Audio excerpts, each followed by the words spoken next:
Setiap musim peminat sukan bola sepak pasti akan mendengar keluhan mengenai masalah gaji pemain. Awal tahun ini kita dikejutkan lagi masalah yang dihadapi oleh Perak FC apabila mereka sudah tidak menerima gaji sepanjang 7 bulan. Bukan setakat pemain, malah pegawai pasukan Perak FC turut tidak menerima gaji, ada yang sehingga 7 bulan.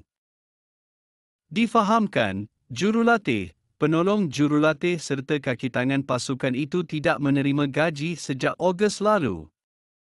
Sumber berkata, setakat ini hanya masalah gaji pemain dihebahkan dalam akhbar sedangkan masalah gaji pegawai pasukan disenyapkan.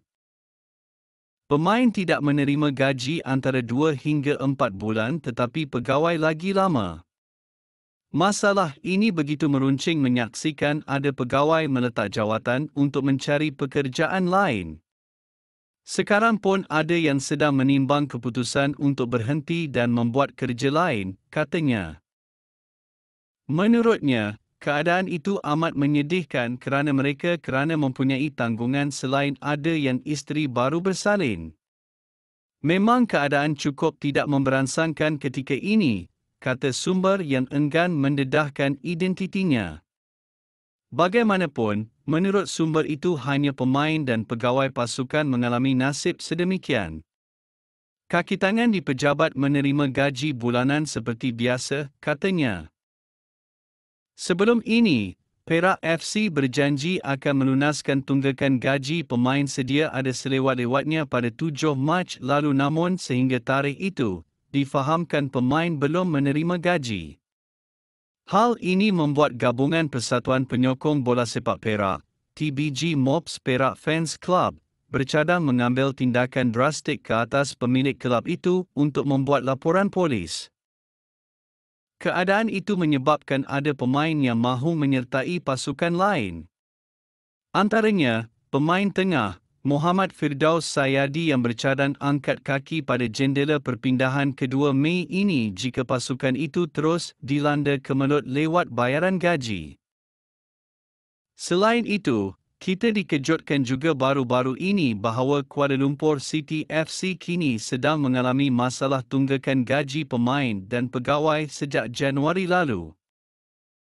Isu dalaman yang membelenggu KLFA ketika ini turut memberikan kesan kepada KL City, yang merupakan juara Piala Malaysia musim lalu, di mana pemain dan pegawai pasukan itu dikatakan tidak menerima gaji sepanjang 2 bulan lalu. Menurut Khalid, ia berpunca daripada geran tahunan yang sepatutnya diberikan oleh Dewan Bandaraya Kuala Lumpur, DBKL, tidak diberikan berikutan fahaman politik yang berbeza. Tetapi pemberian geran tidak dilakukan.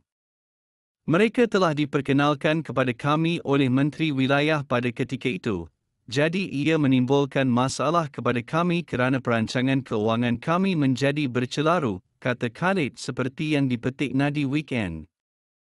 Kerana 50% pegangan saham itu tidak muncul dan tanggungan kos sebanyak 50% juga tidak berlaku. Syarikat ini pula diberikan Stadium Kuala Lumpur yang dipajak kepada mereka atas alasan ia merupakan syarikat yang menyokong KL City FC tetapi sebenarnya tidak. Soal jawatan Presiden KLFA ini tidak penting kerana apa yang penting adalah pasukan bola sepak KL City ini dapat dimajukan dan dijayakan. Saya tidak mahu KLFA dijadikan tempat untuk berpolitik atas kepentingan individu atau kumpulan tertentu, katanya.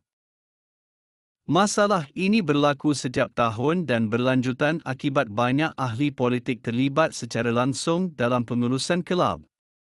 Mutu sukan bola sepak sentiasa tercalar akibat ada saja individu yang mempunyai kepentingan sendiri dalam mengambil alih mana-mana kelab. Persoalannya, apakah tindakan untuk mengatasi masalah ini? Masih tidak serik ke melihat kelab tidak ada peningkatan dan penyokong juga turut meninggalkan. Terima kasih meluangkan masa bersama Uncle Bola Channel dan jangan lupa subscribe, like dan share. Jumpa di video akan datang.